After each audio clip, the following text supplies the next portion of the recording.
God, indivisible, with liberty and justice for all. Amen. Okay, so we won't stand, we won't stand up. Hopefully, the circulation of air will keep us nice and focused, and please keep me legal if I'm off track at all. We have two members that are on Zoom, and then we have a staff person on Zoom. So let's reflect that everyone is here. Thank you. And is there any conflict of interest based on the agenda that's presented? See none?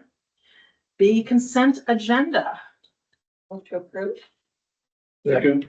Moved by Cindy, seconded by Emery. All in favor? No, we have to vote. Oh, sorry, that's right. So, Steve, Yes. Tracy. Yes. Oh, Yes. Yes. Yes. so it's a vote. Approval of the minutes of December 15th. I'll have them in the packet. Do we have a motion? Move to approve minutes of the regular meeting of the select board on Monday, December 15, 2025. It's been moved. Is there a second? Okay. Seconded by Cindy. Steve, Yes. you, Discussion. oh, sorry, Oh, any right, we're in discussion? Discussion, yeah. It all looked good to Sorry. me. Okay.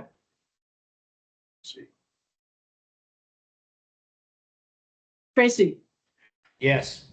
we're in, so I'm wondering if anyone has anything to discuss and or corrections. That's right. So we're asking for a vote. Steve, Yes.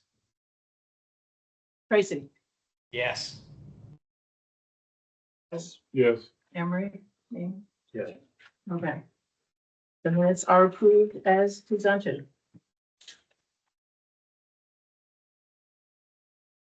Claim deeds, there's nothing, and Board of Assessors, we have two abatements that are in your packet.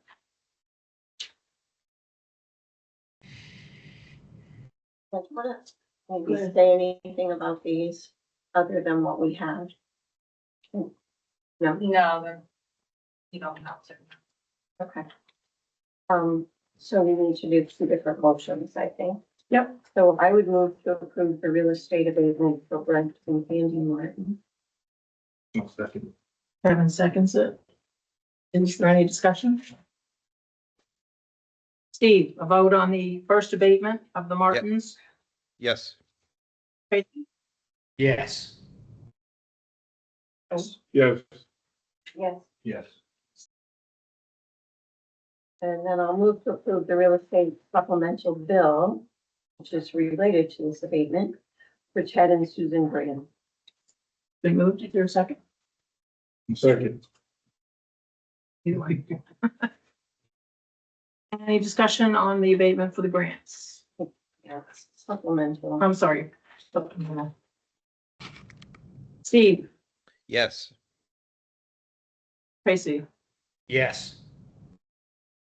Yes. Yes. Yeah. Yes. very good. Open session. We have no public hearing. Open session for the public. Floor is yours. Take it away. Nancy Matulis, I want an update on the lights and do we know when the pole's gonna be put in? Hmm. In the UMass Town Manager's report, but I'll do it now. Go for it. So, spoke to the project coordinator this afternoon. The mast arms are still back ordered. They still anticipate it to be January. They just can't promise us that. The contractor though is anticipate that literally they're just waiting for the arm, right? Yep. The metal. The contractor anticipates though that they'll be here later this month and then they're immediately gonna install them once they get that. Okay. All the electric work has been done already to the traffic lights, so they literally just need the pole and the lights up. So the blinking lights, does that have any connection to do with that, or is that a whole separate issue? That's a whole separate issue. So when you sneeze, the moisture from your sneeze sets those off. Okay. Right? Am I Yeah, any moisture, just to follow that up, they, yeah. we've kind of determined through trial and error that it's basically anytime we get any kind of moisture in the air, it's getting into that system somewhere and they don't know where. I mean, we can drive by there and go shopping and it's not blinking and come home and it's blinking. It's like every time you drive by, Yeah. there's a different. We've had it where it's been blinking, we've reset it and we've got driven back through there 20 minutes later and it's back. Yeah. So there's something in that system that's causing it to trip. So when a person comes to try and work on those lights, who gets charged for that? Is it the town or the state? Because it's a state road. That is a good question. I don't think they have charged because this is an ongoing process. I know we have been charged in the past in the event that because technically, yes, it is a state road. However, it's quote unquote town owned lights. Okay. So we are charged for that, but I'd have to go back and look in past receipts, especially recently where they've been called out quite a bit. I don't believe they sent any service. So I'm just curious in the future if you could follow back on that at Yep, some point. Definitely, yeah. That's not a problem. All right, that's it. A question relating, so when the mast arms arrive that have been back ordered for a long time and they're installed, all of our trial and error and repair kits and all should be done, correct? Because we should be getting brand new lights. Correct. We're not, Right, it's so- not any use. As soon as that's here, this problem's gonna go away. Correct, yeah. Thank you. Oh, that's fine. Yeah, well, but yeah, let's. No, I know, we're not putting the It'll same. print tape. I don't know how long, but it'll be under warranty at least. Anything else? Thank you. Yeah, of course. I will say one caveat to that though, in the process of trying to figure out what was causing them to bump to blinking. They actually did discover that the left-hand turn arrow coming off West Main Street on North Street was actually, the sensor there was actually faulty and they fixed it. Even though they've been up here, I don't know how many times, it's not broken.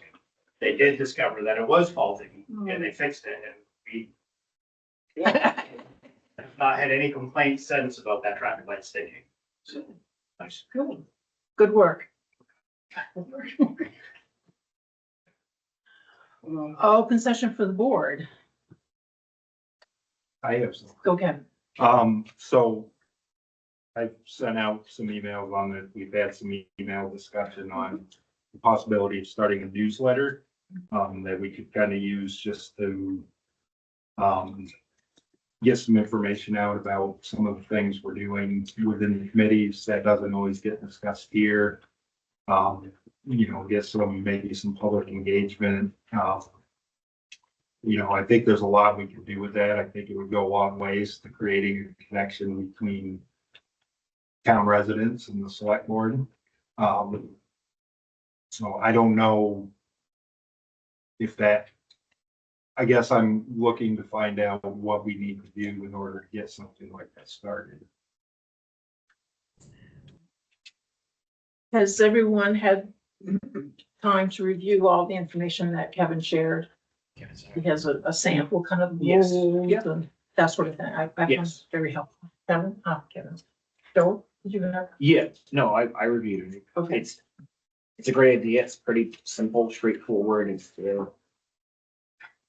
Doesn't have too many obstacles for us to use it. It's not mandatory. So I mean, and obviously committees, some meet more than others. So one may quarterly decide to throw something in as like an FYI, but another one may meet more often and say, let's put something in monthly.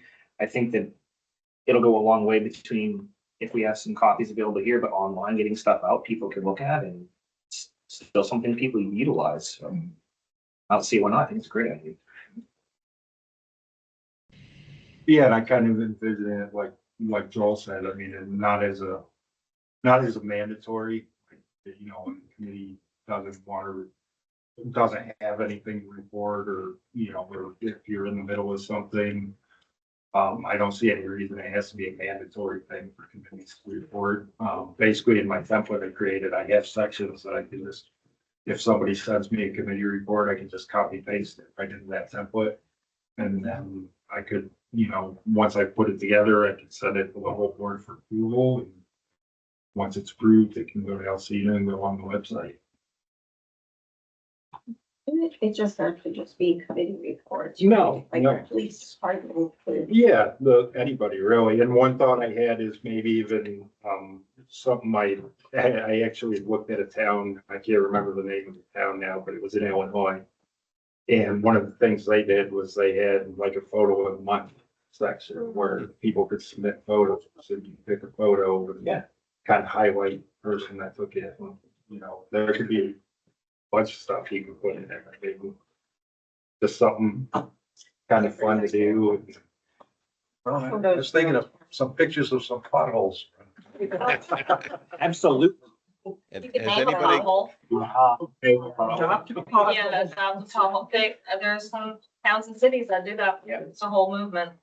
But yeah, I mean, it can be really, like you said, police department, or, anybody really that wanted to, anybody involved with the town really that wanted to put something in it, we could make room for it. Because again, as outlined in the rules, this is not just a select board member Right. newsletter. Right. It is for the town manager, it's for committee chairs. It could also be for employees. Yeah. Based on, hey, this is what's happening in my neck of the woods. So can we go on record that we approve of I think the Steve rule? was trying to ask. Oh, sorry. oh, I Go, just, Steve. yeah, I just wanted to say, I think we should leverage, any information that we have that we're already producing that might be of interest to people in a newsletter form. For example, Alcina already types up a very nice town manager report for the select board for every meeting. And, one paragraph succinct.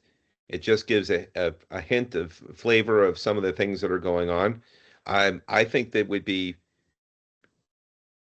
I think it would be pretty informative and also not invasive to just put those in like the town manager's corner of the newsletter, because I don't think more people are likely to see it in this newsletter form than going through the meeting minutes or attending meetings.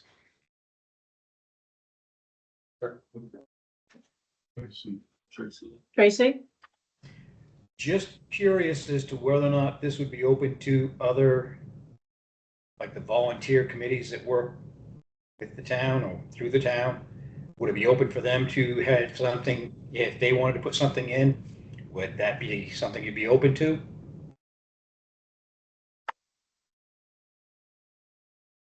For example, like the rec committee, if they wanted to submit something? Well, that or the Dover Rovers, if they had something they would like to put in there? Yeah, I was actually just thinking the same thing, Tracy.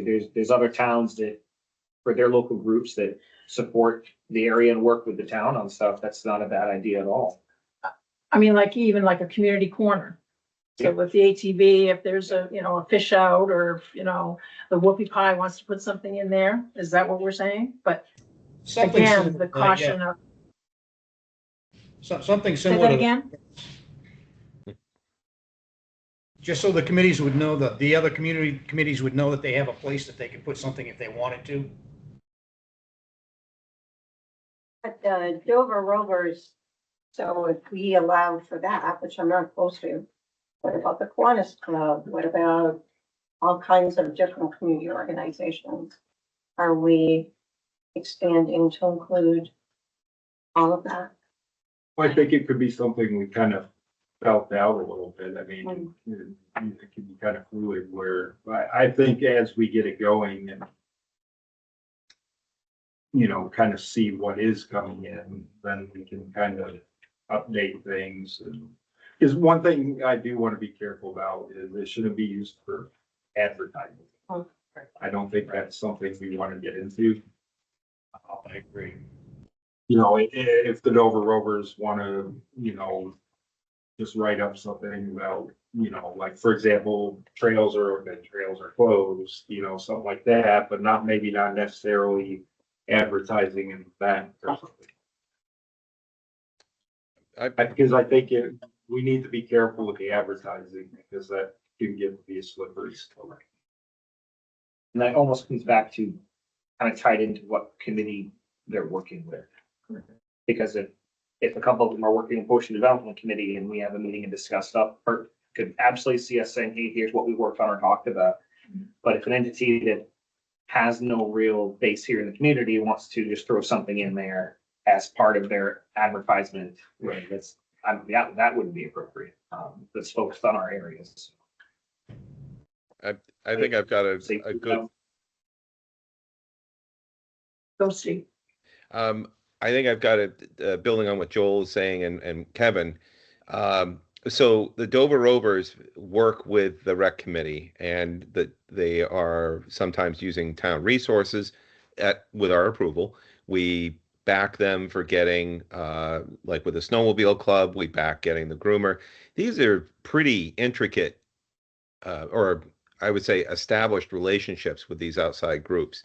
And so I think that would be kind of like the first test.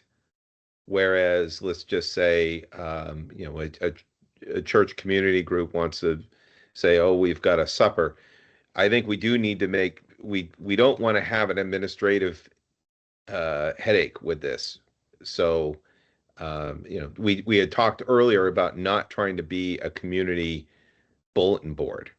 And I believe that we need to be focused on things which are really defined as being directly affiliated with the operations of the town as a town rather than a town as a community. Okay. If I could just add that one of my comments was that it should be connected to a committee, hence a conversation needs to happen at that committee level. Yep. Yep. Is that, Yeah, and that would be like if it's over rec committee, then that you could be a part of the rec committee's report okay. rather than directly from the Dover Rovers.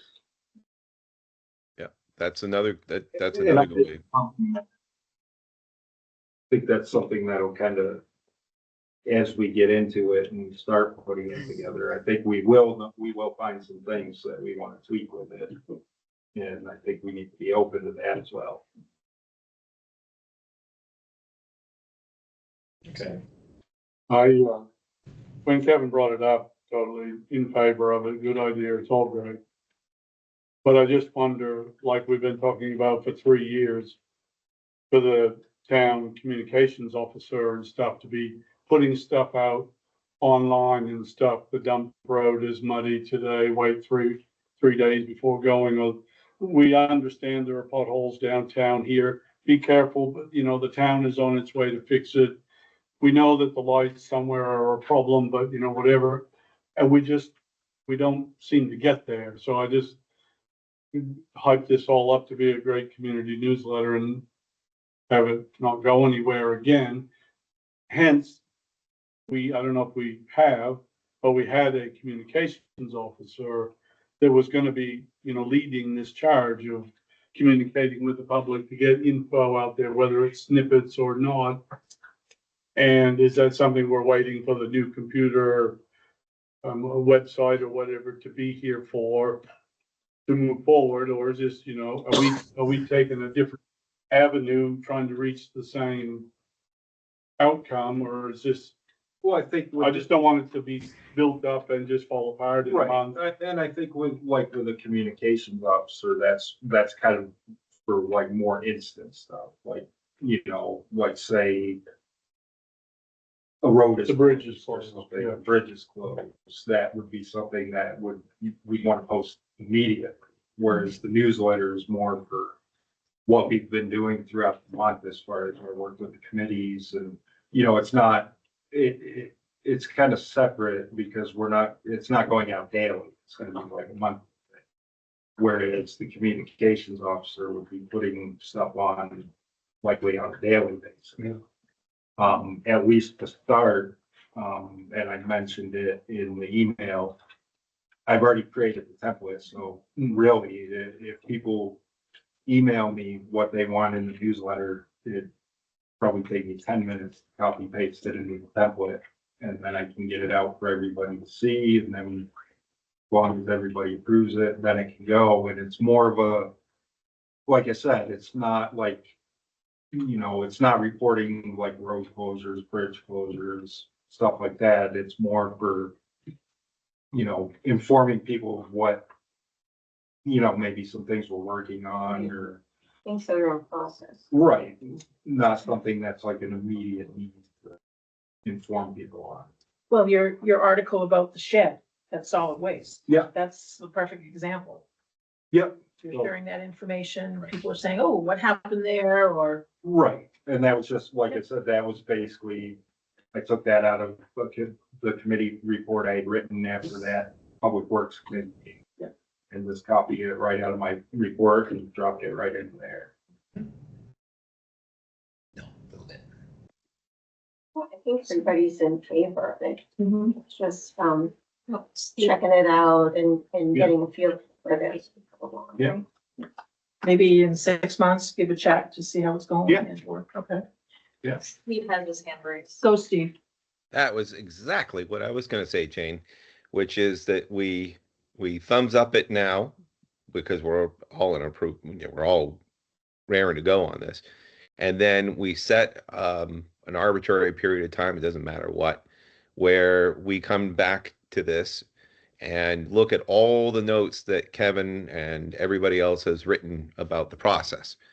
And then we formalize it into a policy, and that policy would explain like who gets in and how they get in, so that there's a so that there's a policy that surrounds this, which will be, you know, we can change it as we go along, but I think it would be really good to try it out, kick the tires, see where things go, and then write down what we think the optimal way of using this is, and then we can use that as a guideline going forward.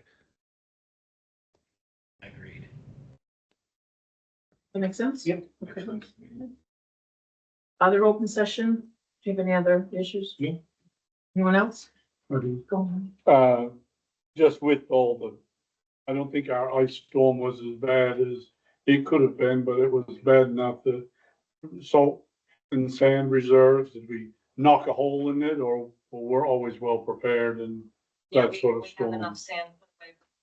Right, okay, yeah. Yeah, there's plenty. And yes, it was very intensive on the amount that was used, but yeah. Nothing that's gonna hurt. Yeah.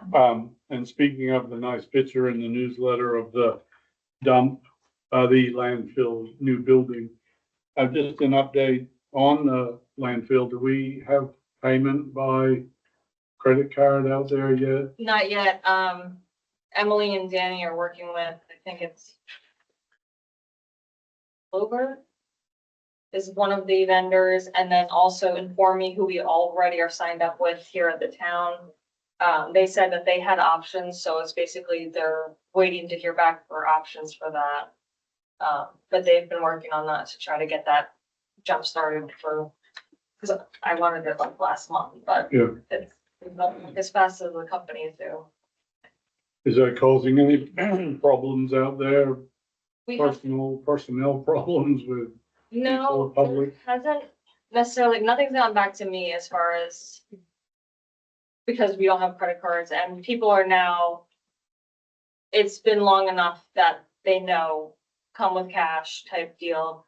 There is always the option that if you do have a card, you can call, they can call the town office and still get paid, and we can receive payment via phone if it need be. So that's always still that option there. But no, there hasn't been any, response as far as like, oh, we definitely need credit cards right now or a way to pay by card. And have we had any comment from Ken that the public is now used to what's going on? We've got our system separated, the cars are going here. Yeah, there. especially where summer folks have gone and it's mostly locals that are utilizing it. So it's more so everybody's in the motion. I'm sure once we get the influx of folks coming in, for the summer A season, learning curve. it's gonna be, it'll be a learning curve. Hopefully by then, a lot of the things will be worked out and get enough messaging out, people read it. But yeah. Don't do them. Good. I have a list. Number one, just as a PSA, I would encourage the public to look on the website for contact information that's up to date. Apparently some emails are not going through because they're 20 years old. So check, but Yours isn't. Yours that's isn't. that's 20 years old. Yeah, yeah. The person that's using that, it's like, okay, check the website. It's been on there for 15 years. I see what you're Yes. saying. Um, Your email. The other thing, and I'll share this, as I was looking at the Warren article, I was saying, I have no idea who this person is. So I asked Alcina if perhaps annually we could get a list of our employees and their departments, so that when we go looking and saying, oh, how much does this person, oh, that's who, and oh, Amanda's at solid waste and that sort of thing. So she printed this off for me. So Steve and Tracy will put that in your envelope. The other two is sort of related. Say what? Thank you. Oh, okay. The renaming of the Main Street Bridge, do we know anything about that? So I had put in a letter, to Representative Perkins about that, stating, you know, that it was the resolution and all that dating back. So he has that, he brought that forth, to the Transportation Committee. And so from there, we'll hear, I mean, it's not gonna happen until we get the new bridge, right? But yeah, it's in his hands and in their hands really at this point. And then the other one is related to the renaming of the East Dover Dow Cemetery. I think it's been brought up a couple times and no action, but I just wanted to share what I've done. I checked with the maps at the town office and then actually went out for a tour, and the maps, unless B Dow is moving in her grave, it's inaccurate. Because I took a picture of where her grave is. It's not in the annex that's identified on the map. And then this morning I talked with Ethan Annis over at Larry's Funeral Home, and I said, so does this become an issue for those that are waiting to get in and or family looking if the cemetery is renamed? And he said, absolutely not. He says, just let me know. He'll put it on the death certificate, that sort of thing.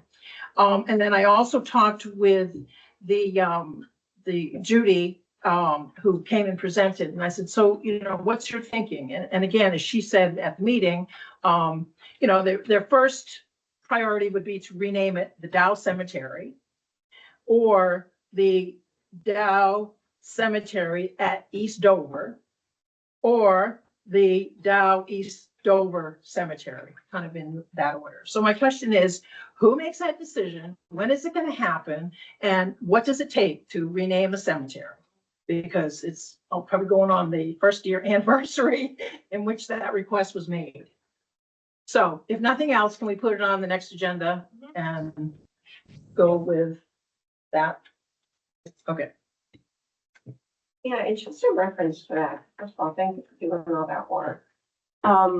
When the person who donated the sign for the South Dover Cemetery, remember that? I think it had always been called that, but it wasn't ever officially named that. So the person said, I will donate, I don't know how much it costs, but a really nice stone sign. And that, I think we just acted on that as a board. Yeah. It was kind of an informal situation that became formalized because it was a sign. Mhm. So I'm not saying Judy should donate money for signing. I don't Yeah. know that. I'm just saying, I think it's within our purview to say, it used to be known as the Dow Cemetery. We're just kind of combining names with the East Dover Cemetery or whatever we choose to do. with it. I'm sure there isn't anything really to go back and look at for process. That's all I mean. tried looking, previous cemetery type things and even putting like the annexes and trying to figure out what was what. And what you said, right? The the burial sites are not, they don't match what our mapping matches. And it was kind of like a, here you go. Here's a map, what we think is, but the people aren't actually buried in those spots. They're actually not annexed over type deal. So, but yeah, I've tried looking at the other cemeteries, the ones that were donated for like family plots, and those kind of just were turned over and they were just named after those family cemeteries, right? Where this is a little different, where you have those sections that were added on. But yeah, I would say as a board, I don't think that, Julie, correct me if I'm wrong, as far as cemetery naming, I don't think there's a statute that would limit us from naming said, never know. No, I mean, you could, they evolve, the people can actually just create a cemetery on their own. Right, as long as they have enough property and. If it's in your own backyard, you can name it after your, you might call it whatever you want to, so. So like Cindy was saying, I think we folks all could take action Okay. on that. Okay. Be done. Tracy or Steve, do you have any open session items? Nope. Nope, none for me. Okay. None here. Next is any adjustments to the agenda? Okay. Committee reports. Oh, love it. The ordinance. We, as this says, we met on the 17th of December and then January 7th. Again, we met with, Jonathan. What was his last name? No, No, Boynton. Boynton. Mhm. Okay, who is acting as a consultant with us and kind of posing good questions and, hey, have you thought of, and that sort of thing. We have looked at probably well over 15 different samples of short-term rental ordinances, and we've narrowed that down to 2. Our next session, we have a homework to come up with language that we're going to draft so that that can be passed on. Action that we need to have is that we've had 2 members resign. And so we're going to ask the admin committee to look at our applicant pool of ordinance and or other people that are interested in serving on the committee. But I think our intent is we need to keep moving. We're not going to wait for, 2 more people, that sort of thing. And how many people does that leave on the art committee? 2 less, which is 4. Yeah, so there's 4. So if you can find some folks, that would. Correct, yeah, Really good. right. But again, the clock is ticking for some issues to be brought to planning committee, or planning board, and we just want to continue. Any volunteers out there? She's sitting on her hands. So, Nobody's ever been up. there we go. Any other committee, and actually admin's meeting tomorrow, protection, we're in the process of coming up with a date. I'm sorry, Wednesday. She's rushing the week. I'm rushing it, so, sorry. Yeah, I was just thinking, I think we need a finance committee meeting set, don't we, Joel? Didn't we say we'd meet in January to help inform them, to Right, reflect on the last quarter? to prep for the budget discussions coming up. Tracy, does that sound correct that we're due for a meeting, I guess, this month? Yes, we need to set a time up. Yes. Okay. Oh, we're all here. Okay. Moving on to unfinished business. The code of ethics and code of conduct approval. You all have a copy of it in your, packet. Any comments or questions? Well, my only comment or question would be, we've been working on this for a winter month. And, not that we want it to be as good as it can be. And it's a living kind of thing that can be changed, if it needs to be. And I think you had a particular line that just isn't a big change that we could approve Correct. That's enough. Steve, at our last meeting, the comment about putting a reference to the orientation manual of the select board doesn't seem to be put in there anywhere. So I would suggest we put it under Article 2, page 4. Do you recall that conversation? Yeah, I didn't recall, I guess I didn't recall, because I had a note on my notes, but I didn't write it down as putting an insert, rather that we just would make sure that it was in the orientation packet. I'm fine with adding that, because either way, this should go in the orientation packet for sure. Right, but I'm also saying as part of the code, there's more detail in the orientation packet that both need to be kind of referenced. Oh, you're saying, so you're saying in the code of ethics, the code of ethics should say following, I guess I don't know which. Why don't you why don't you restate it? Because I'm now confused as to which document is supposed to be referencing what. Oh, so for example, on page 4, under Article 2, Code of Conduct, Section 1, where it says general conduct, could we add another point to say, please reference orientation manual of the select board for further details or for more information, or just something that triggers people to say, oh, geez, yes, let me look there. Sure. I don't know what would be in the packets that would be specific to code of conduct, but we could be putting more things in there, I suppose. Well, I think the orientation talks about, attending meetings, being part of the committee. It gives more detail. That's all I'm saying. Yep. Come prepared. Right, Is right, that right, right. something that's buddy that will be signing? Every select board member should have an orientation. Right, but is this also for committee members, planning Right. board? The code is. Right.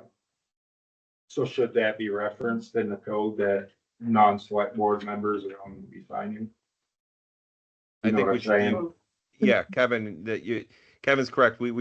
I'm looking at this now. It should go probably in section 2. So that would be, sorry, article, oh no, that's enforcement.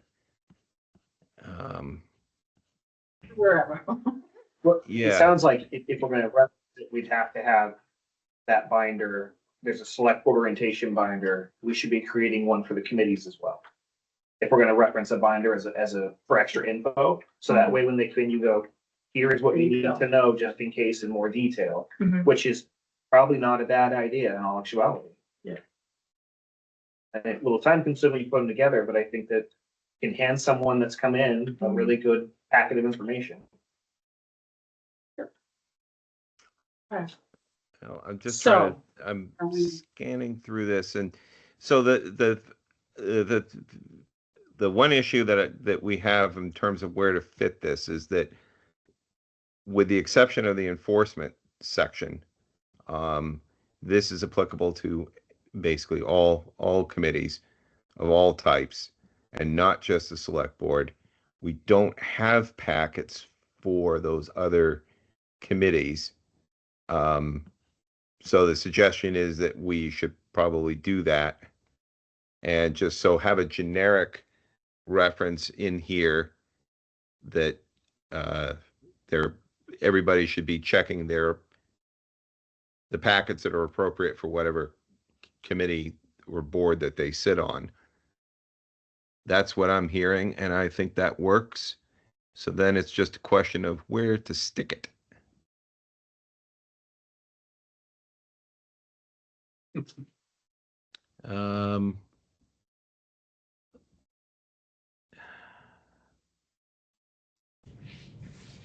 I think probably the best thing to do would be to put it in probably number 5 on section. So Article 1, item 5, which says conduct of public meetings.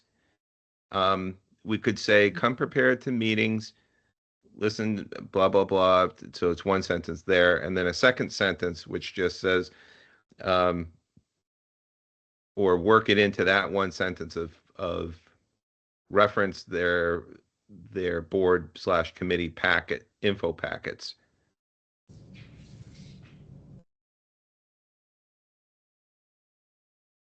That seems to Reference be, your board orientation packet for yeah. up-to-date information. I think that would be the best. I think that would be the best place to insert it, would be in the because it is really about the public meetings. It's either that or the respect for the process, but I think probably 5 might be the better place to put it. So Steve, are you okay adding that language to number 5 so that we can approve this and move on?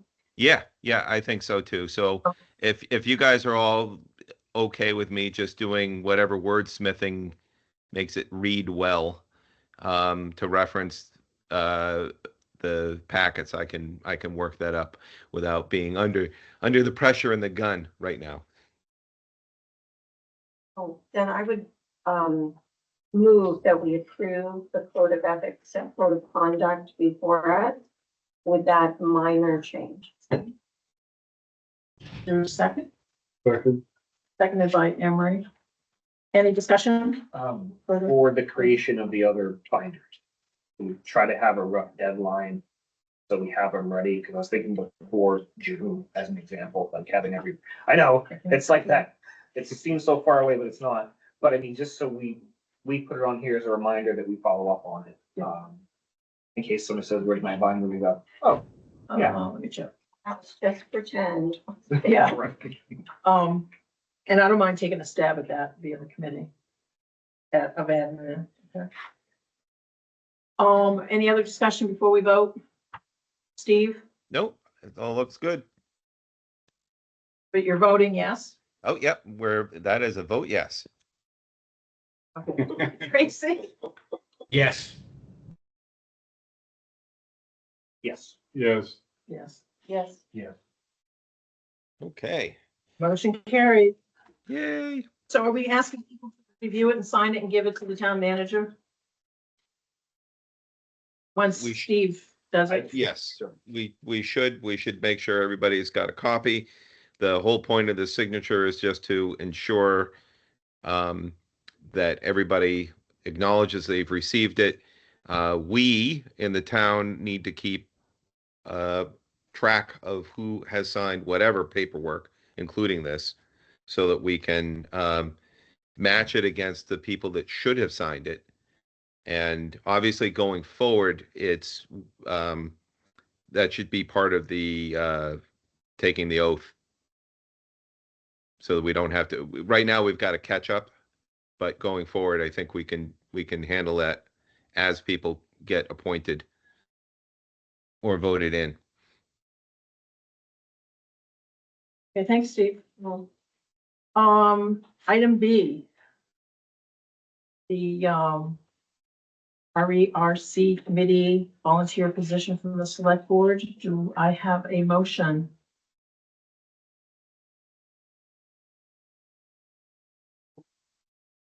I believe Emery volunteered last time. Mhm. We didn't divorce it. No. All right, well, I would move approval of Emery as a member on the work committee representing us.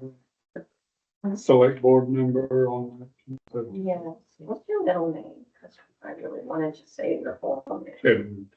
Emery Edward. The. Is there a second? Yeah. If I could just, Sure. for 1 second, what I wanted to add was just looking possibly if there wanted to be, I wanted to put that option out there, if there would be a second person that would want to serve as well. It's not, there's no obligation to have 2, but as long as there's a select board member, an elected official type of representation on it, committee, because that's what was brought up last I time. was gonna say, Because 'cause you. I was voted in last time. Yeah, because Kevin This is and Joel were absent. And so we said we'll put it on the next agenda so that, to see if there was any other interest for, if they wanted to be a second person to be on the committee. But it doesn't have to, there's no obligation for the second person. Okay, so the pressure's on with Tracy and or Joel. Since you were not at the last meeting, do you have an interest in serving on this committee? Or Kevin. Or Kevin? Well, you were at the, I'm really. No, he was absent, yeah, it was, And you could say, it's okay to say no. And you can yeah, say no. it is okay to say no, there's no obligation. So I'll take that as a no, and we're moving forward. I'll consider it and maybe next week. Like, I'll consider it prior to the next meeting. Okay, so this is the third time we're voting this on the agenda.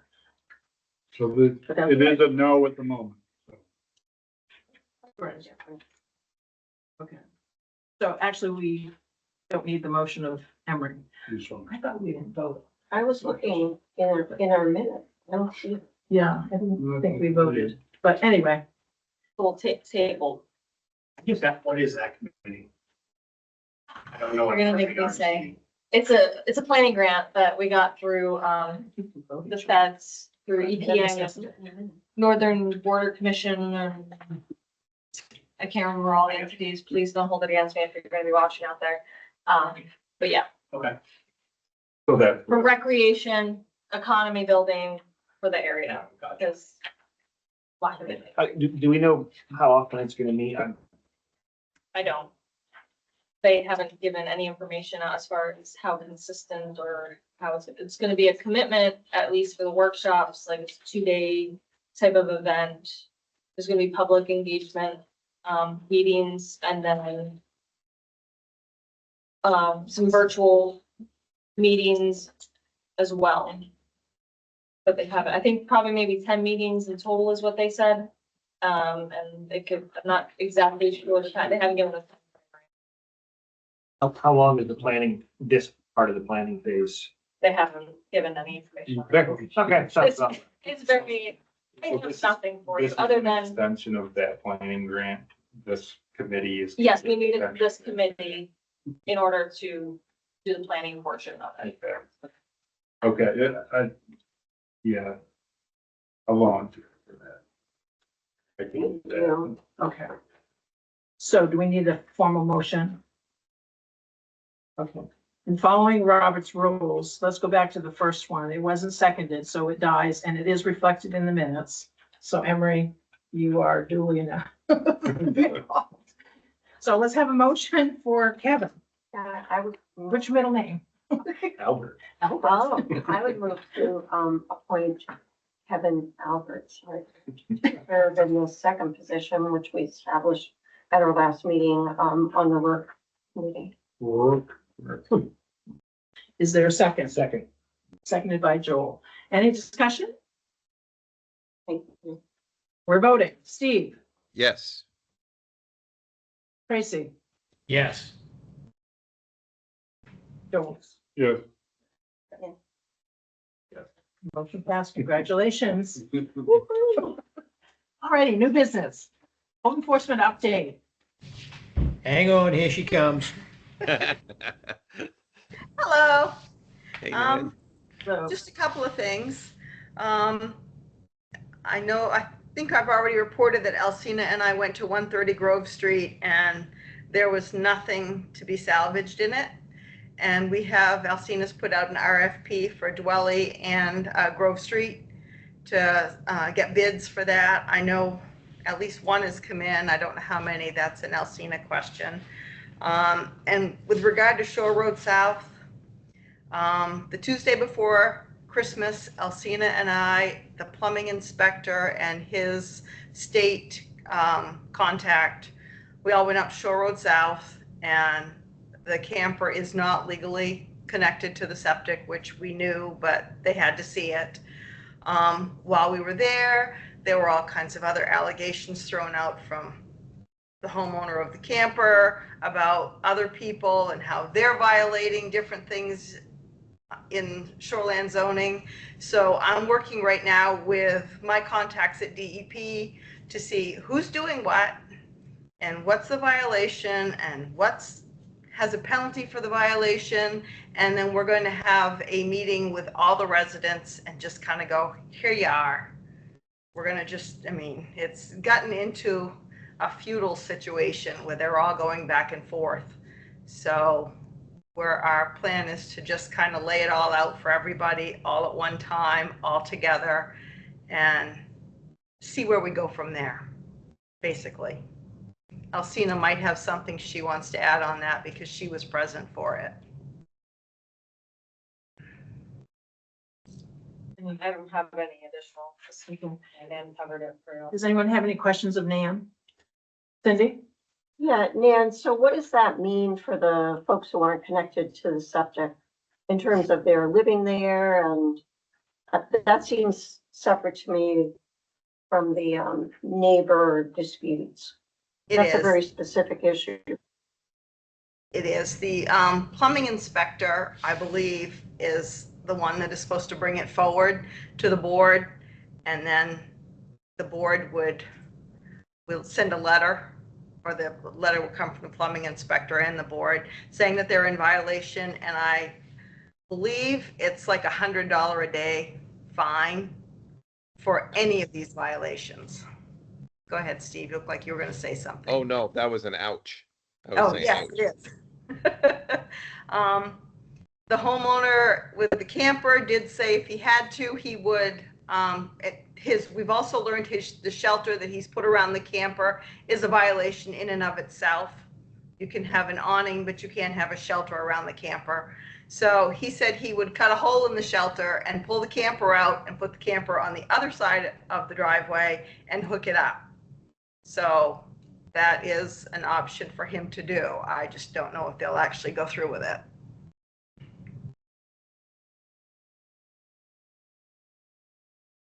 Any other Emery? questions? Sorry, Nan, I think you explained it last time that because it's shoreline, shore zone, that comes back to our jurisdiction. It's not the state at all. The state has no jurisdiction on that close to the water and. It is state jurisdiction, but all they're going to do is make us enforce it and sue us if we don't.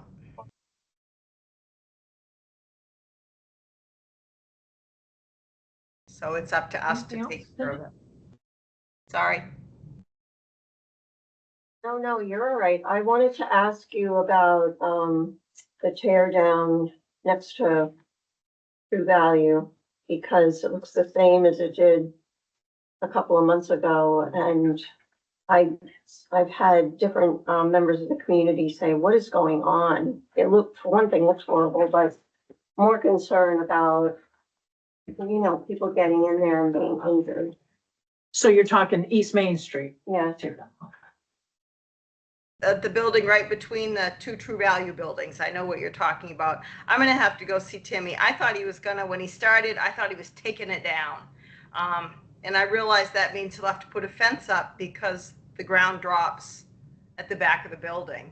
But yes, it's getting a little ridiculous that it's taking so long. I'm not sure why he started and then stopped. Okay, something to look forward to when you get home. Well, Oh, a lot of for fun all coming you're on my here plate. now, I'm sorry, Emery. since how she brought up East Main Street, are there any updates or any on what we would know as Colette's or others would know as 262, but we all know the building as the North Street Restaurant there. Is there any updates on that, or it's Nothing. just sitting there for the third year now?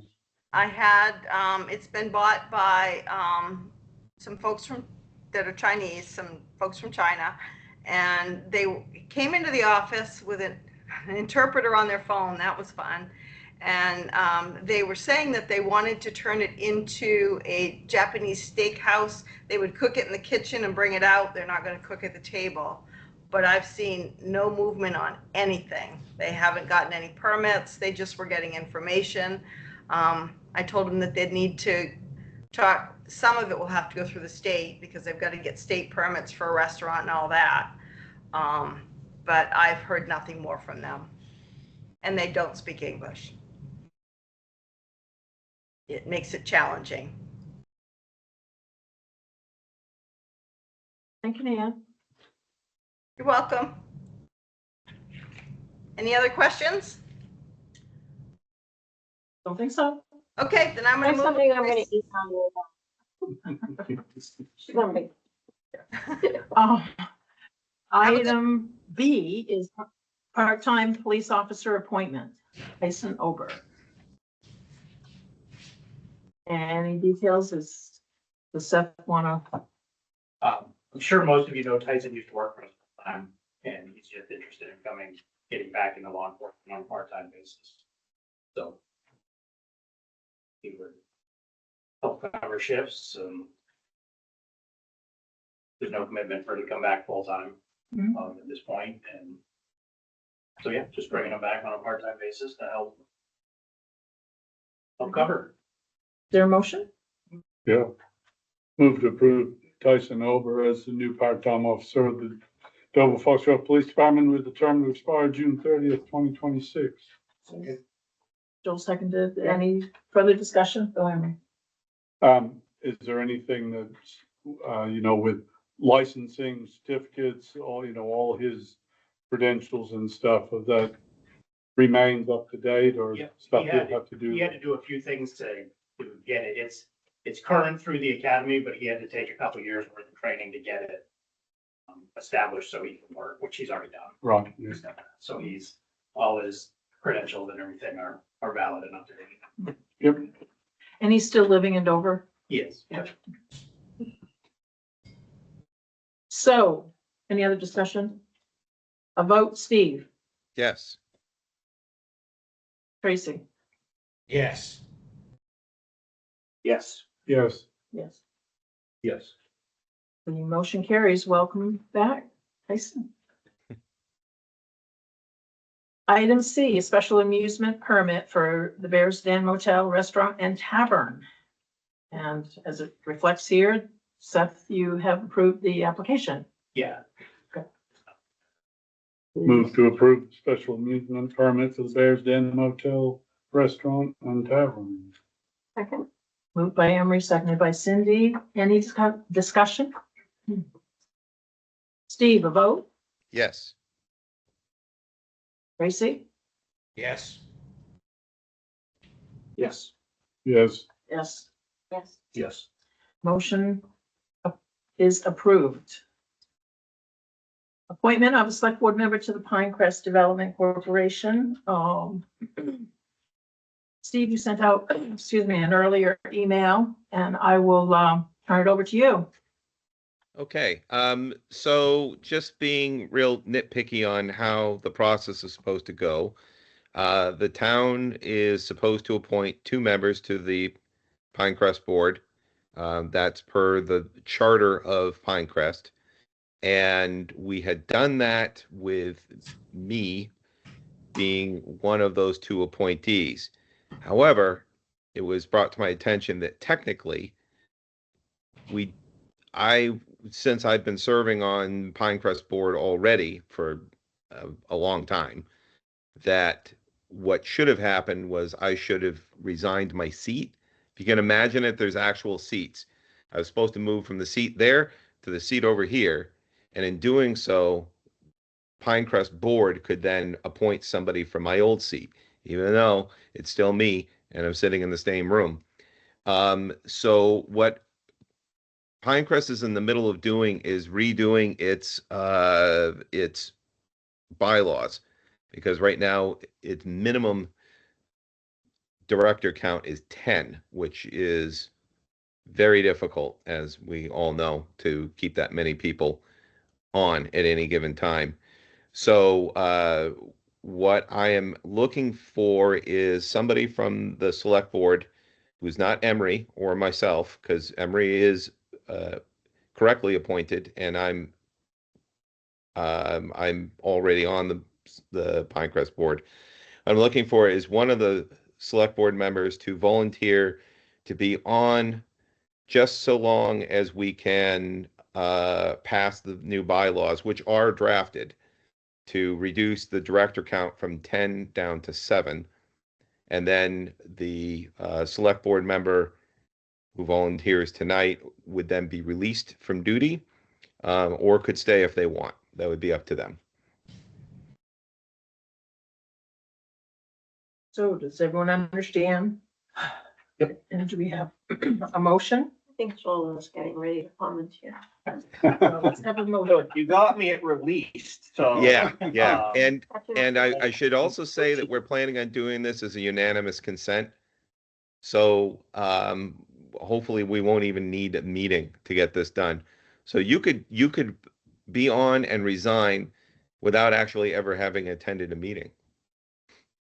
Perfect. Right on the committee. Put it on your resume. Perfect. On your resume. Yes. All right, I volunteer. Okay. Thank you, So, Joel. A Yep. formal motion to, I move approval of the appointment of Joel Dale. Joel, what's your middle name? Brandon. Joel Brandon Dale oh, to serve on the Pinecrest Development Board. is there a second? I'll say. Seconded by Emery.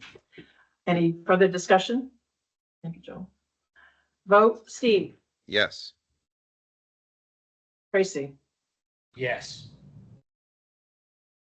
Yeah. Yes.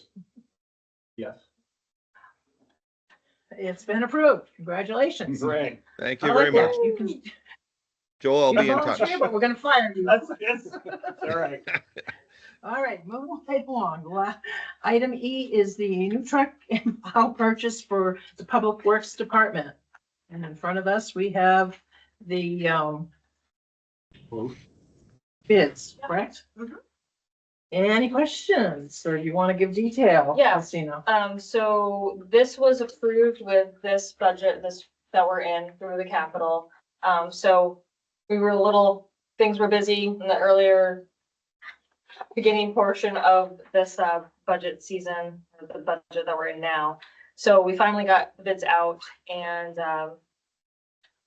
Jeff and I sat down, we reviewed all the bids. This truck is to replace Jeff's truck, which would then move in rotation to replace a 1988 model something. I don't exactly specifically know, but anyway, it needs to go.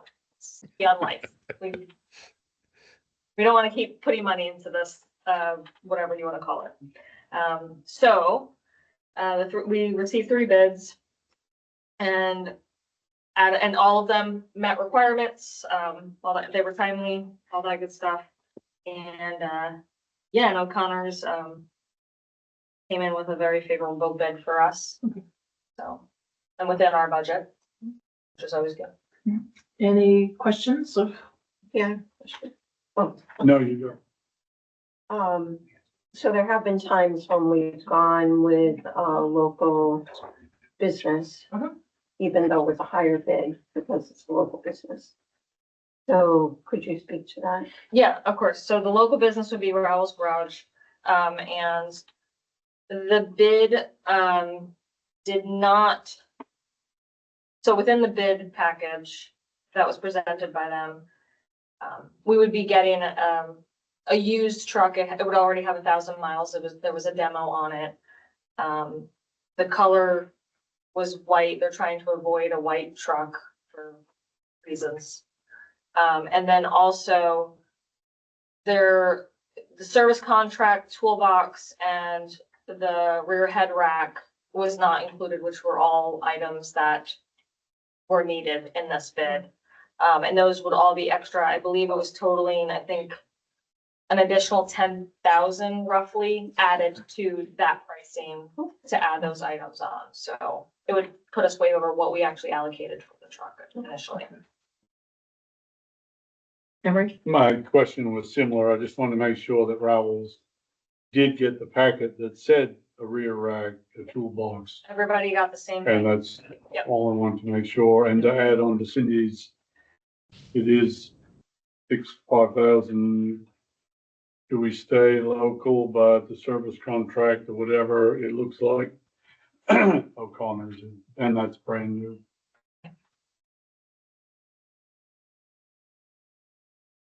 Anything else?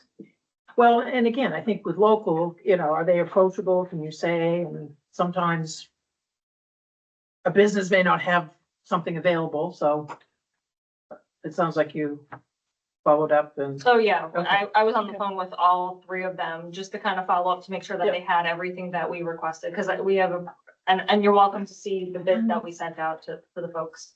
And they had about a month, I think it was about a month to respond back to that, and so those were the bids that we did receive.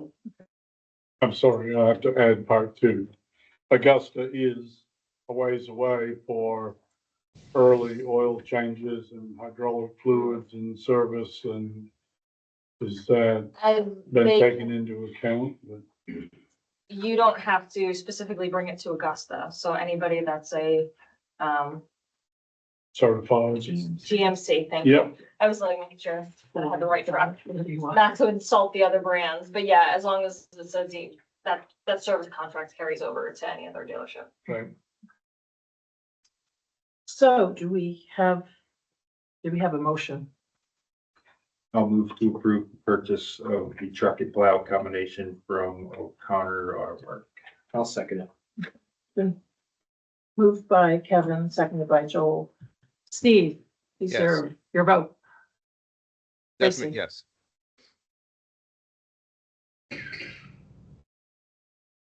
Tracy, did you Yes. say yeah? Okay, so Yes.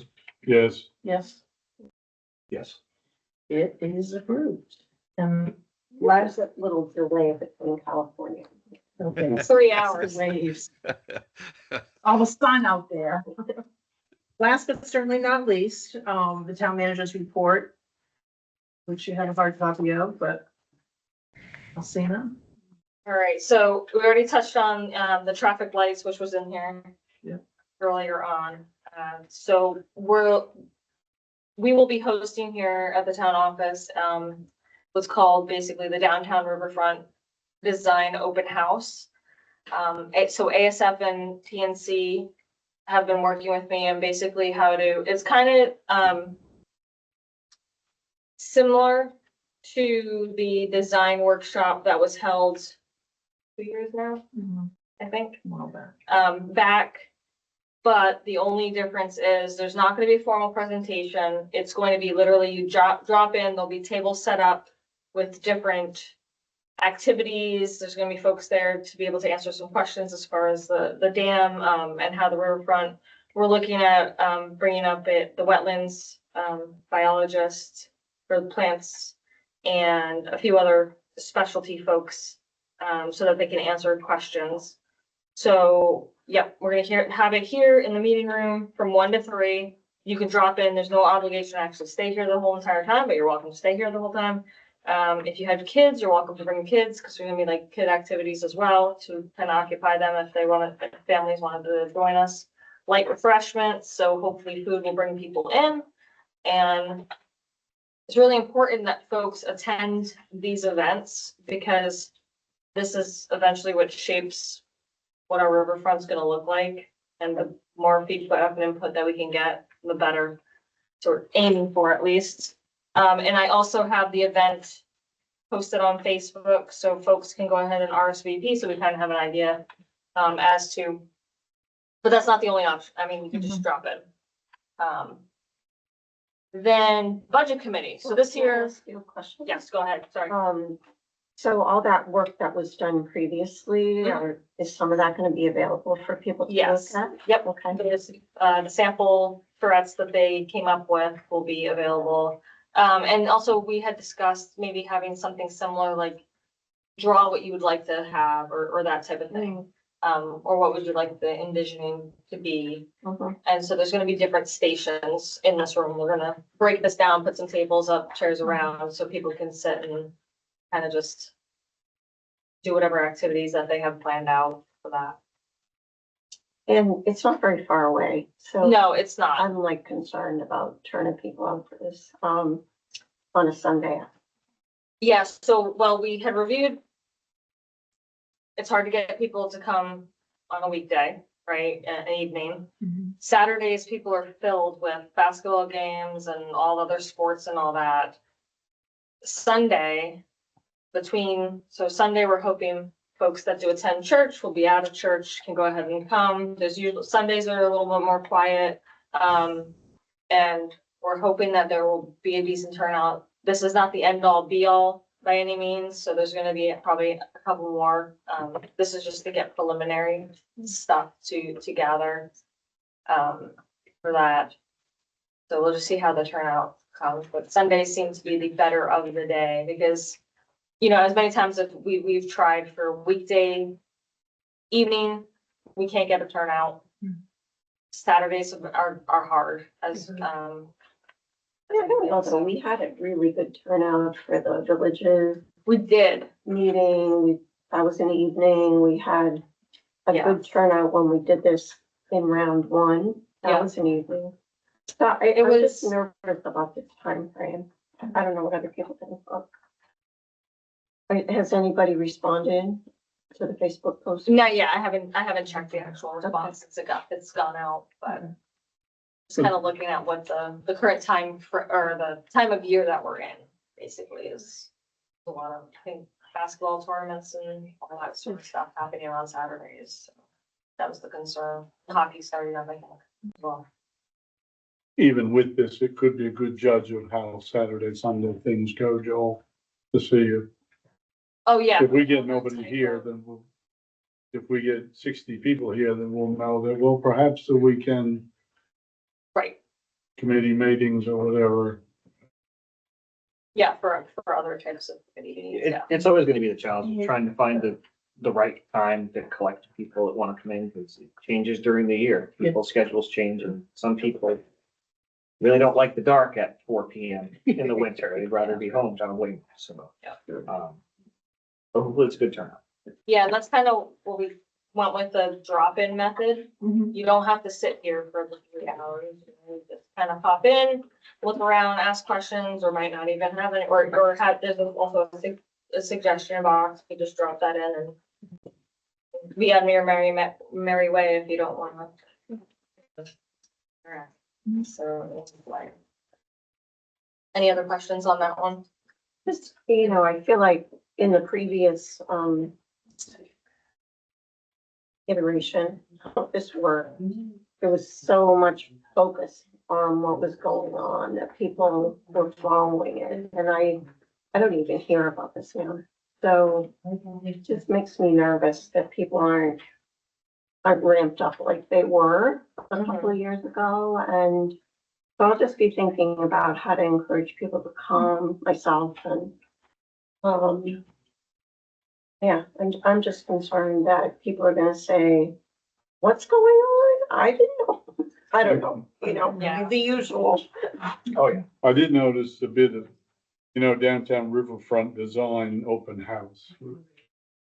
We haven't actually said, I know you have here, it's to do with the dam and stuff, but you put a headline out about downtown riverfront design, well, people don't necessarily go, oh, this is all about dam removal and we better get there because, Atlantic salmon's gonna be there and interfluve and all the people are gonna be back. We've kind of just said, this is a quaint little Sunday afternoon thing. So maybe when we do advertise, we make our downtown riverfront design open house clearly linked to, this is for the future after the dam.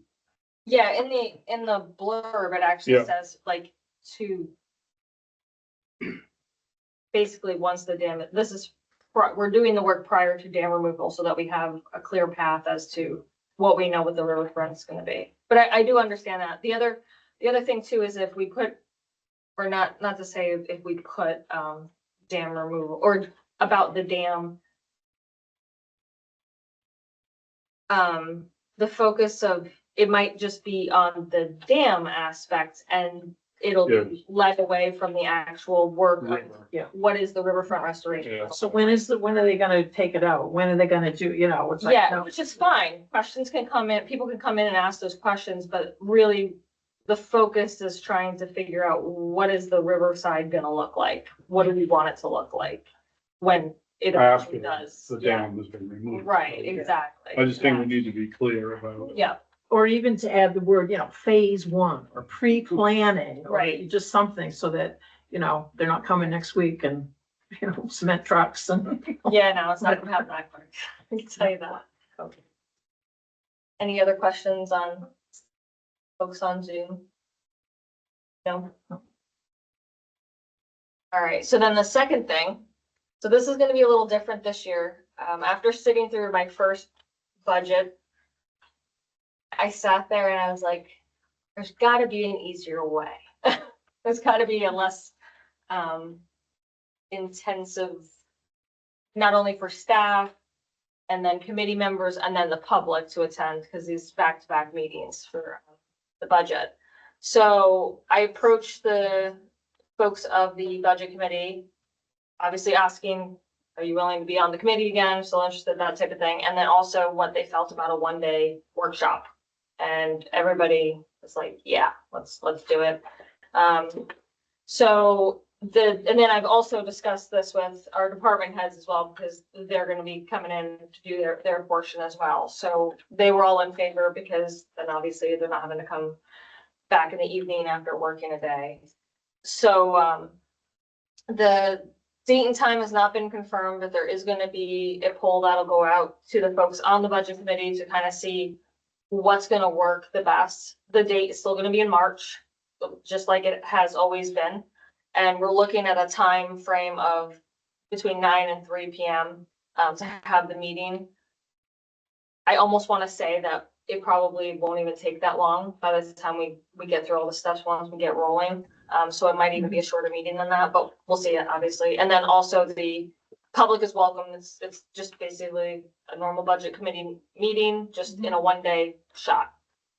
So, any questions on? It's worth a shot. It's worth, yeah, I mean, it's different and we'll see how it goes. Everybody was excited about it when I had presented that. With the other budget advisory meetings, there must have been at least 4 of them, Yes, and they're always 2 hours. Yeah. So that's 8 hours on its own without lunch. And they usually were pretty much on time, but how are you suggesting that the time savings is gonna be 2 hours straight away? so what I noticed, What do you envisage? so what I noticed with the budget, those meetings, and no fault of anybody, but folks getting off work, hopping in late, trying to get into the meeting, right?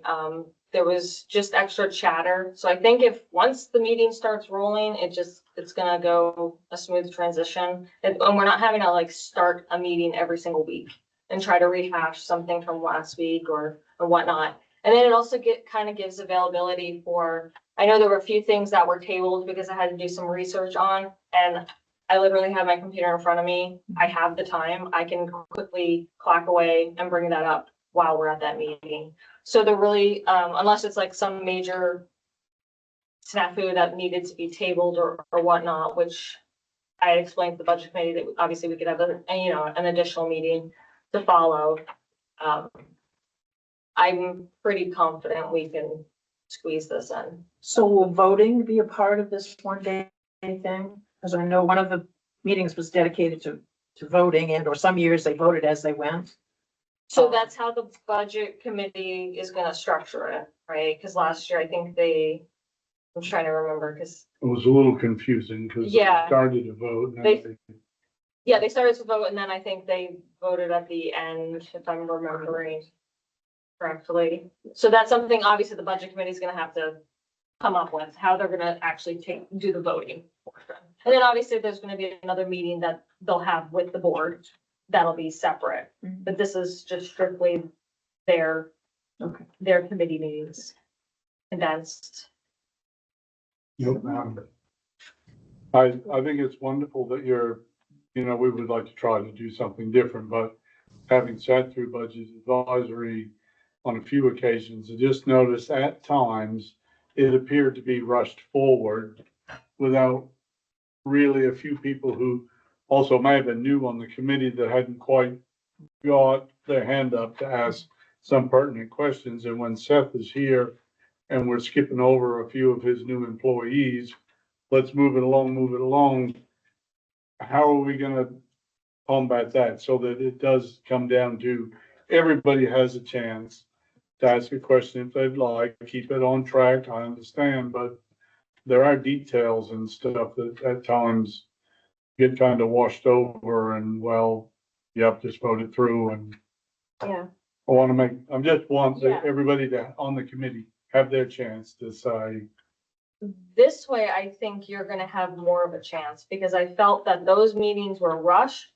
The 2 hours, because you had that 2 hour time strain, everyone was looking at the watch type of thing, like, okay, we gotta get out of here by, I forgot what time it was. So I think though, once again, you're not having to get up, start a meet, like, because that's always a process, starting a meeting, right? Everyone's gonna be in their seats and you're just gonna be rolling and just going, and then the department heads will have time slots that they'll all be slated for, give or take, depending on what the budget, or how questions go or whatever. They might go a little later, they might go earlier, or they might be on time, and it all depends on what gets asked. But I believe they will have a better opportunity in asking, because that was the biggest thing seeing was every meeting, it felt like we rehashed the last meeting in a way, kind of like a recap. And that took up, to me at least, a good portion of the time. And then also people filing in late because they were getting off work and having a rush here, and weather incidences, and then other random things. So I feel like, and plus you're gonna have the whole committee, where we were missing some on some days because of, schedule conflicts and such.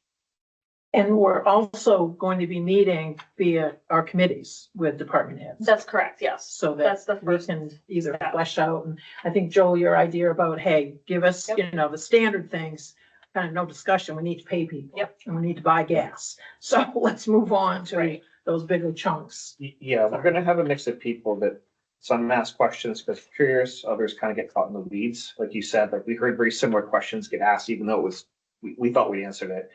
And breaking it down by, here are the things that are arguably non-negotiable, what we have to pay the county or the schools. Like, we know we can't exactly go argue that. They're saying this is what you pay, this is what you pay.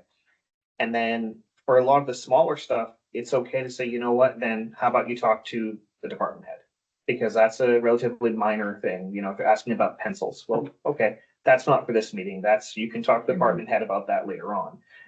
And really have the chair keep it going in the right direction, because I can see right now us having the whole day, and 6 hours in, we're realizing we got a third of the way through because the questions just compiled us, because on top of people looking at their watch for 2 hours, then they get this idea, oh, I have the whole day, I can ask all these questions, when you're over there pulling your hair out because we haven't made enough progress. So I think if we blend that together, people understand the pertinent stuff, we move on from that. And it's okay to tell someone their question maybe isn't relevant right now. Like, there's a better time for that. I think it's important to highlight where are the real questions that you're saying, and, not quibble about how much the price per gallon of heating oil is gonna be or whatever. But something that I think happens over time, and we've seen this over the years, is that people in between things have a chance to think about, hey, what if we did this instead of that? So I'm all for experimenting, but I think some things can be lost along the way, depending on this is structured. And I think people could feel more like it's rubber stampy than they have in the past. So I'm a little worried about that. But we have a lot of veteran people on the committee who think it's a good idea, then let's try it. And that leads me to my next question, which is, are there some slots to fill? So I've heard back from everybody except one, and I just need to confirm that one person, but everybody has signed on again, so, yeah, I'm just waiting to hear back from one vote. Oh, that's good. Yeah, it is. Continuity from, Well, we actually were gonna lose somebody, and then when they found out it was just gonna be really a bulk of it was gonna be one day, they were like, oh yeah, we can definitely do that, so that was a perk on that. and so just one other question though about budget and what is our effort to keep taxes from going up? So how are we entering this conversation this year? Oh, let's double them. Yeah. I think it's helpful for us to say something, some message. We're doing everything in our power to prevent that from happening. So let's look at this, whatever we thought was a need. Mhm. We're not gonna do it because we're not gonna raise people's taxes by whatever percent. Well, and as part of that, I think there's a big kind of elephant in the room. Assessing is really screwed up. And so when person A's taxes decrease and then B's increases double, there's a problem. So, again, that might not be the budget advisory committee's issue, but it needs to be addressed before we start talking, I feel. Also, last year it did seem to be that we looked at, we were gonna cut, we need to cut all these places. And then the word got out, part of the assessing, the mill rate was going down. And everybody was real happy, so why are we cutting all these expensive and the mill rate's going down? And then it appears, or the perception was that everybody's taxes went up a whole lot and whatever, and then there were, things like sidewalks that got shifted to dump roads that didn't happen in the end, but it was confusing, and I think part of that stemmed from the budget committee, so I think there is confusion there, Tom. But still, good luck with your new supporting. Yeah, and just to kind of go back to the paving thing, the paving thing's still happening, so the funds are still there, that's all happening. As soon as ground thaws and there's no mud on the road, right? Or at least dries up. And there was nothing necessarily that, I guess, shifted in the sense, yes, sidewalks, obviously, For a year. unfortunately, yeah, got pushed aside, but the paving has always been the paving, right? Well, that wasn't exactly right, though. The paving was always gonna happen. It was just when. And during the budget advisory, it was, maybe we could squeeze in the construction to be prepared for paving the next year. That would give it time to settle. And then as we came close, I think that got shelved as well, along with sidewalks. And then after the budget was done, the dump road's back on again because we found some money because of the price of bitumen, tire, or whatever's all down. It just was a little confusing for all. Yeah. So, Yeah. Again, I've said that a few times. Well, and again, with the paving, so we have the money that was supposed to be done. Correct. And it's still. So we're gonna Yep. have another whole slot so we're doing double? Yeah, so next, on the paving schedule, there's gonna be, so basically, there's gonna be 2 paving projects if budget passes. Okay. That would be happening around the same-ish time, provided bids go out at the, right time. Right, and trying to, and again, we're charting, remembering all the different back and Yeah. forth we had. And a lot of the public doesn't attend the meetings, so they only hear bits and pieces. But the harsh reality is when you look at a budget, there are very few things that you can actually cut to have the impact you want. And the number one thing people go to is road maintenance because it is a huge expense. The second is salaries, because you look at what we pay for people, and there's a correlation between not having enough people, the right people, and less service. And of course, people want roads to be nice. And in the end, that all costs money. And we are all trying our best to keep some type of stability and continuity in the community without saying, well, guess what? The mill rate went and doubled, something crazy. And that's the other part you mentioned, the mill rate could go down, but guess what? Our taxes can still go up because the valuation is going up. And that's the fun game when you look at, I know a home in Massachusetts that has a very low mill rate, but it's worth $2 million. So they're still paying a crazy amount of property tax where we're paying whatever we're paying right now. But that sometimes it's hard to explain to people because all they see is this showed up in the mail. It says I owe this much money and I don't like it. I don't like it either.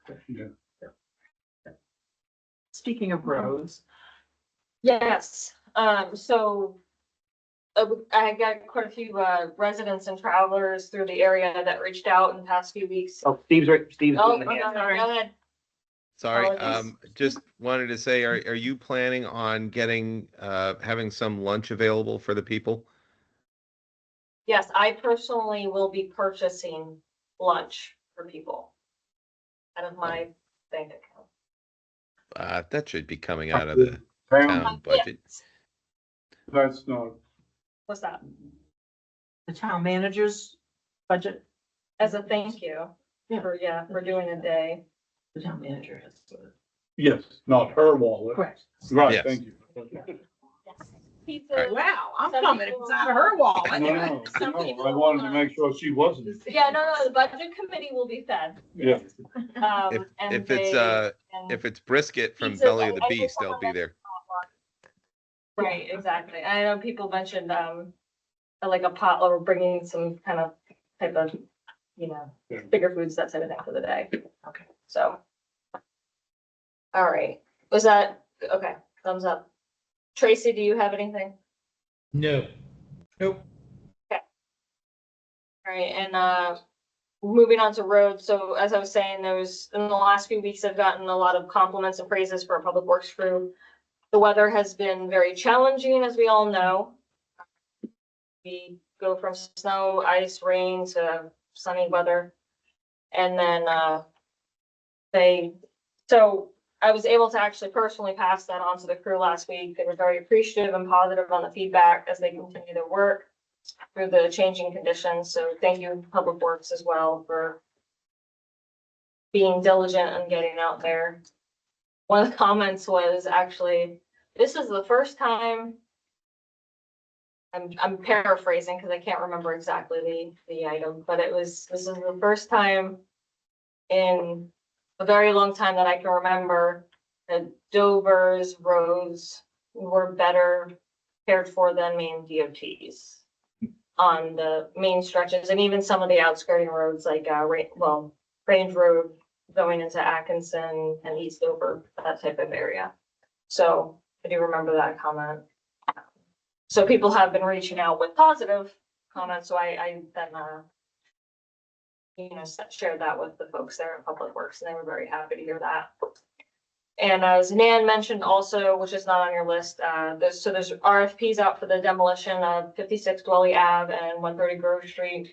Had a gentleman out here today looking at both of the properties, and we've had quite an interest in both of these properties. So I'm excited to have bids come in. They have until the 31st I believe it's the 31st by 3 p.m. to submit the bids. Those are both great house lots. Oh, yeah, absolutely. Future Yeah. constructions. Let's hope we get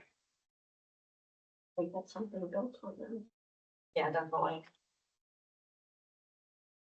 So, yes. And maybe this is a question for Kevin, for sand for residents. Are they allowed to go to the sand pit and take some sand? So there's There's a hut there. Well, Yeah, there's a hut bathroom there. place for us. that gets rebuilt. Not the pit, but. Yeah, not the actual in the Right. gravel or not the gravel. There's a but little the, open shed there. Yeah. Okay. There is a shed at Public Works there, well, across from the Public Works building. Bring your own shovel. Right, well, okay, yeah. And bucket. So if you're a local resident or like a Cat small litter. business that needs to do their sidewalk or something, they can go there and take a gallon or 5 gallons or whatever their pail is to do that. Okay. I filled 2 5 gallon bunches last week.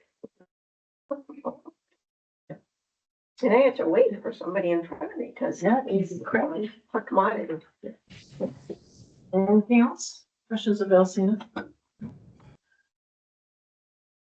Last on the agenda, we have correspondence. Any closing last minute thoughts? Things that have come to our surface. If not, We're on closing remarks. Yep. I'll just say I'll send out an email in the next day or two, start working out deadlines and stuff for the newsletter. And, so I can get that rolling. perfect. Thank you. Motion to adjourn. Move to adjourn. Second, Third, fourth. Thank you. we gotta ask them. Hold on, gotta ask. Definitely, yes. Steve, Yes. Tracy. Yes. Yes. Yes, yes. Okay. Move your feet. Thank you all.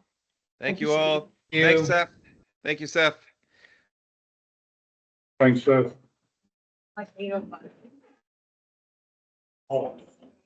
Short, good. Oh, yeah. Yeah.